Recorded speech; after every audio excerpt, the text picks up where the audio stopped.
It's Ebird Online again, and I'm here with another review of Before the 90 Days. This is Season 3, Episode 8, True Colours. And today I'm going to be talking about Rebecca and Zied, Caesar and Maria the catfish, and Benjamin and Akinyi. First up, Caesar and Maria. Thank you to everyone that subscribed to my channel. If you've yet to subscribe, please just click that red button and don't forget to like the video.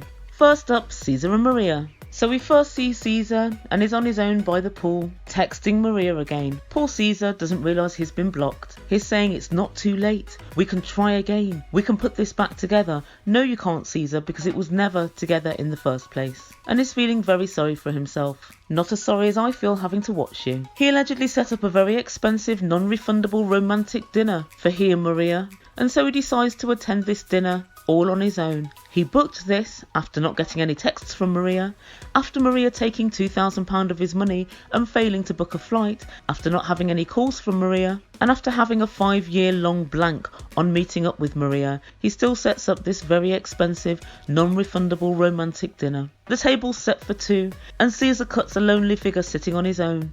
There's just him and the TLC filming crew. As he's sitting there, he sees a couple from the hotel, and it was the same couple actually that were, I think, speaking to him when he first got there, and he was telling them all about Maria and showing pictures, and I think their son suggested that perhaps he was being catfished. He poo-pooed this, and luckily for him, the son isn't there to see his prediction come true. The couple have a quick chat with him and they say what's happened. Caesar tells them she didn't come, the flight got cancelled, and the woman gives him a big hug. As he's sitting eating, he tells us he felt like he's eating up all his failure. He's also trying to make us eat up all his bull and all his bad acting. It's excruciating to watch. His acting is worse than Jaden Smith, worse than Megan Fox, worse than Madonna.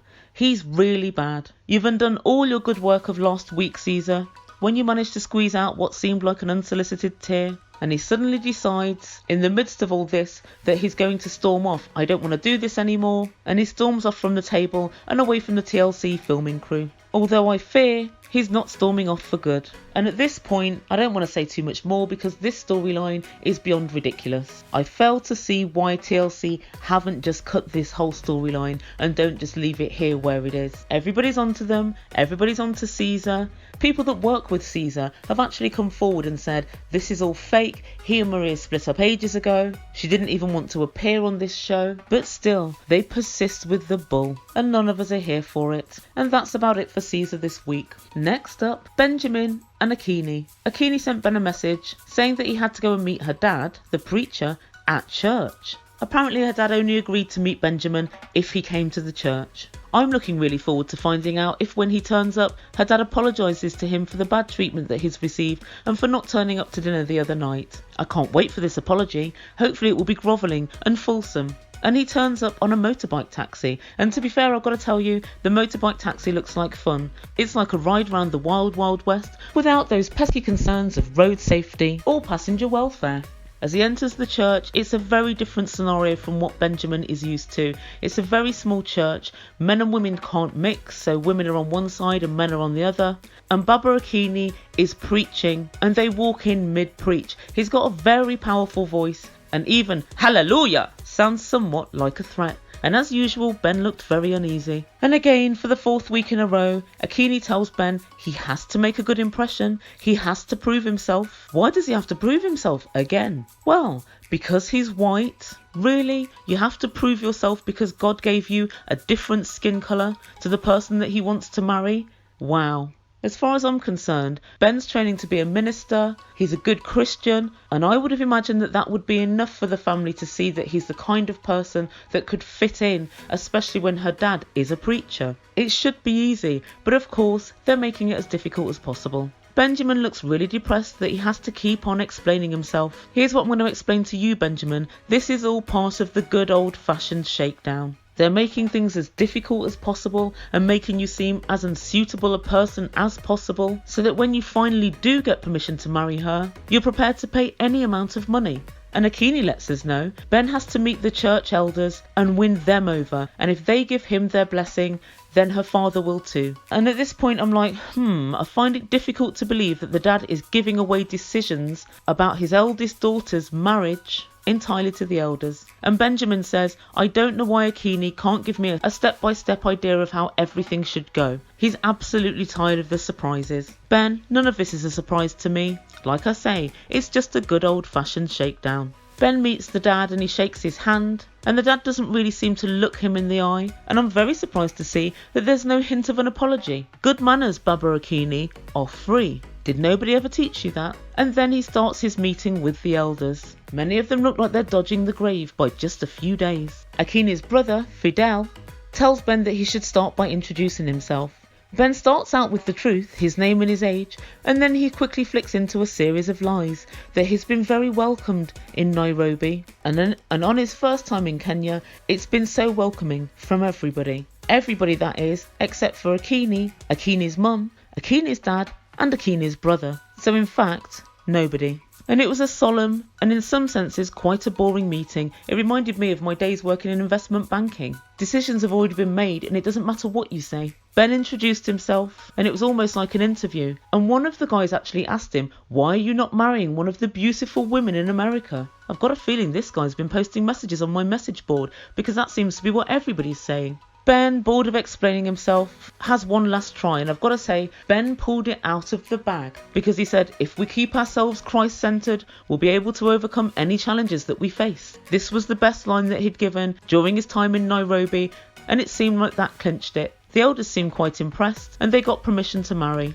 But unsurprisingly, Akinyi then set the scene for the good old-fashioned shakedown, and she tells the VT that he must pay the bride price, no matter how much it is, no matter what it is, and even if it means him going totally broke. Akinyi, you know very well Benjamin has a child, so why would you want to absolutely take somebody's last few pennies? Your parents have a good income, it doesn't seem as if they're starving at all, and it seems to me as if you're far more interested in making sure that your family are happy and that your family are set up and that your family have money than you are about Ben and his own family at home. Come on, Benjamin, is this really the person that you think you should marry? Ben, you should certainly be thinking twice. And finally, the one you've all been waiting for, Rebecca and Zied. So we start out this week's episode with Rebecca saying she's technically still married. Rebecca, do you know what technically means? You are not technically still married, you are still married. You either are married or you are not.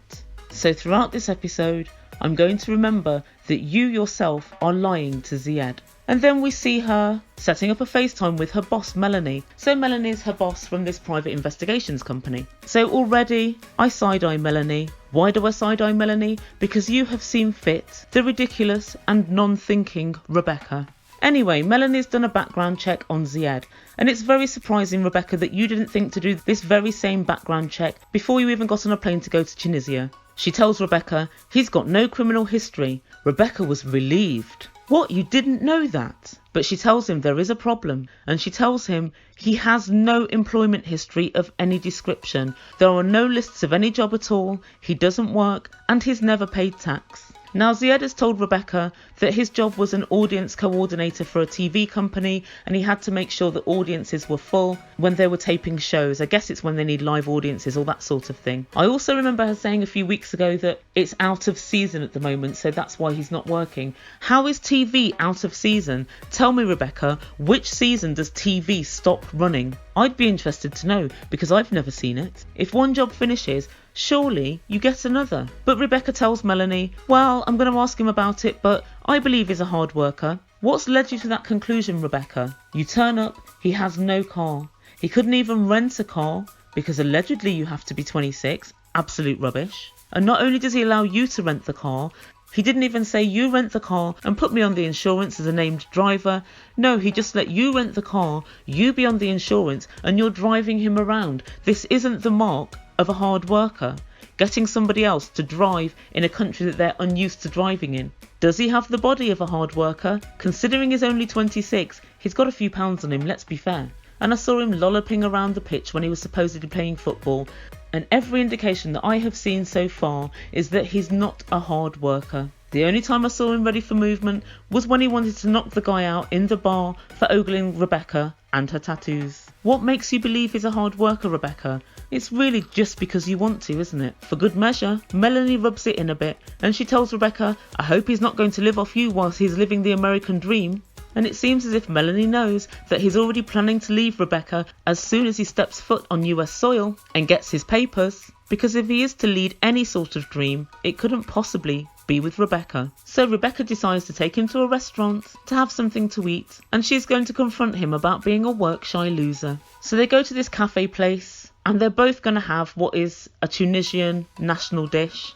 I've been to Tunis and I've never heard of this dish, so maybe I just did too much of a tourist thing, I'm not sure. But he gave her what looked like a bowl of sick with a poached egg and tomato garnish. Rebecca said, this is gorgeous, it's so good. But then again, she thinks that Zied is gorgeous, so I guess it would be prudent at this point not to take any advice from Rebecca. And then she drops the bomb on Zied. You know what I do for a living, don't you? He says, yes. You marry young boys from Middle East. No, not that, she says. What I actually do for work. Well, we've done a background check on you. And as soon as she said background check, he looked really worried. Guys, go back and have another look at the episode, because the worry on his face was unbelievable at just the words background check. And he told her he didn't like her looking into his life. Baby, I don't want your friend looking about me and my life. I think you don't trust me. That's right, Zied.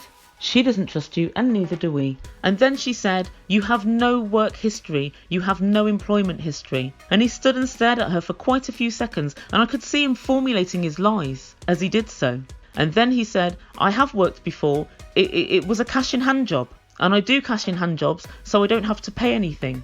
Seems quite strange to me that you'd work for a TV company and have a cash in hand job. He also said he worked in restaurants and coffee shops. I can imagine those being cash in hand jobs potentially, because you've got a till and you can just pay someone, I don't know, $60 or $80 for their shift at the end of their shift from the till. But where would the money be in a TV company? So it would stand to reason in my mind that they'd be more likely to pay you in the normal manner via your bank account. What did they do? Raid petty cash every time Zied came in? Very, very unlikely. Then he asked her, well, do you want the name of my boss? Well, if you've had several different jobs, how is this even possible? And she starts out saying, no, well, maybe, well, yes, definitely. Give me the name now. So she does want the name of his boss. She still doesn't actually believe him. And he started saying, baby, don't worry. And she tells the VT that she doesn't want to make the same mistakes as last time. Let's refresh our memory with what she did last time.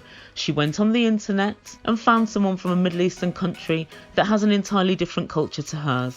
So, tick. She went online and found someone 20 or 30 years younger than her. So, tick. And then she had a super quick wedding in double fast time. Again, tick. And she took the person from their home and took them to live with her in America. Tick. And your last husband was jealous and controlling. Tick. Oh, Rebecca. The only thing that we haven't definitely got down is, did she catfish with those ridiculous pictures? I bet she did, but we don't know it for sure. But it seems to me, Rebecca, you're making all of the same mistakes of last time, and it makes it worse because you already know the sketch. So if it's happened already, you should be learning from your mistakes. It seems to me that you're not. And so we see on the trailer for next week that Zied is actually asking Rebecca for money. And when she asks him why you want the money, he said, for something? Something is not an answer, Zied. And it reminds me of my goddaughter when she was about 2 or 3, and I used to go and visit her. And she'd say, can I have £1 please? Just £1. I need £1. And I'd say, what do you need £1 for? And she'd say, something. Just something. But she was a 3-year-old. She wasn't a 26-year-old man proposing to marry you. Ebird's got a theory, and the theory goes something like this. Zied has no money and no hope of making any money because he's both work shy and lazy. He sees Rebecca as a job, as a way to make money. And I think he's going to take whatever shekels she gives him and buy her her own engagement ring. How romantic. So guys, tell me what you think. Is Rebecca gullible and nice and a hopeless romantic, or is she a goddamn half-wit of the highest order? Put your comments down below. As you know, I always read them and I'll try and answer as many as I can. Is the mask slipping from Zied? I think it is. Let's see what happens next week. Please don't forget to subscribe and don't forget to like and share my video as well. And I'll be back tomorrow with another video. And among others, I'll be discussing Tom and Darcey. You've been listening to Ebird Online. Ciao for now.